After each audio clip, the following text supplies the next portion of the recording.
प्यारे बच्चों, इस तरह की चीज़ों को मैंने बहुत बार एक्सप्लेन किया है। आइए फिर से एक्सप्लेन करते हैं। सीबीएसई ने इस क्वेश्चन को पूछा, हमसे कह रहा है how does the refractive index of a transparent medium depends on the wavelength of the incident light used. अगर आपके पास एक ट्रांसपेरेंट मीडियम है तो उसमें जो लाइट इंसिडेंट हो रही है, तो आप ये बताओ जो इंसिडेंट लाइट है उसकी वेवलेंथ पर ट्रांसपेरेंट मीडियम का क्या इफेक्ट पड़ेगा। इसका यूज़ होता है प्रिज्म के अंदर।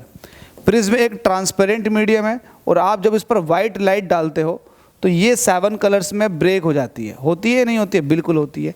तो इस ट्रांसपेरेंट मीडियम का क्या इफेक्ट हुआ है वेवलेंथ पर, जो लाइट आई है उसकी वेवलेंथ पर। तो आपको एक बात बता दें, एक्चुअल मैंने आपको ये कहा था कि ट्रांसपेरेंट मीडियम और जो लाइट आपने डाली है वाइट लाइट, तो वाइट लाइट के अंदर जो होते हैं ना 7 कलर होते हैं और हर एक कलर की अपनी एक वेवलेंथ होती है। और एक्चुअल में वेवलेंथ होने की वजह से हर एक कलर का अपना खुद का एक रिफ्रैक्टिव इंडेक्स होता। ये किसने कहा था? ये कोची ने कहा था। कोची का एक रिलेशन है जिसको आप बोलते हो mu is equal to A plus B upon lambda square plus C upon lambda की पावर 4। तो कहीं ना कहीं वेवलेंथ और रिफ्रैक्टिव इंडेक्स के बीच में ये रिलेशनशिप थी। तो आप ये कह सकते हैं कि वेवलेंथ का मतलब कलर और रिफ्रैक्टिव इंडेक्स का मतलब तो रिफ्रैक्टिव इंडेक्स। तो हर एक कलर का अपने एक रिफ्रैक्टिव इंडेक्स होता, कोच ने ये कहा था। अब ट्रांसपेरेंट मीडियम रखा है और जब उसमें कोई लाइट जाती है, कलर वाली लाइट जाती है, तो ट्रांसपेरेंट मीडियम जो है कलर का, हर एक कलर का अपने एक रिफ्रैक्टिव इंडेक्स होता है। तो रिफ्रैक्टिव इंडेक्स होने की वजह से ये ट्रांसपेरेंट मीडियम जो है हर एक कलर को अपने हिसाब से बैंड करवाता। अगर मैं इस पर्टिकुलर प्रिज्म का केस ले लूँ तो प्रिज्म में जो डेविएशन आता है वो हर एक कलर का अपना अलग अलग आता है। सबसे ज़्यादा डेविएशन आता है जिस कलर का रिफ्रैक्टिव इंडेक्स सबसे ज़्यादा होता है। तो रिफ्रैक्टिव इंडेक्स वॉयलेट कलर का सबसे ज़्यादा है।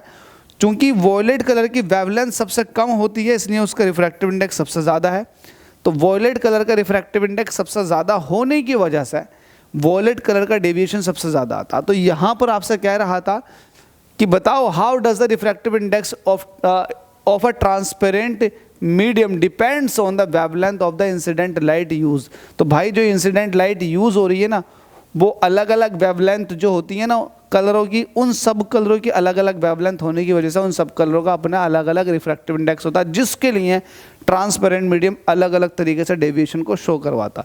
तो यहाँ यही लिखा हुआ the refractive index of a transparent medium decrease with the increase in the wavelength. Wavelength बढ़ने से ट्रांसपेरेंट मीडियम का क्या है, रिफ्रैक्टिव इंडेक्स जो है वो घट जाता है। वो तो मैंने यहाँ से बता दिया, वेवलेंथ बढ़ेगी तो रिफ्रैक्टिव इंडेक्स घटेगा। बहुत इंपॉर्टेंट है कोची फॉर्मूला, इसको स्क्रीनशॉट ले लो, याद कर लो और दिमाग के अंदर छाप लो इसको।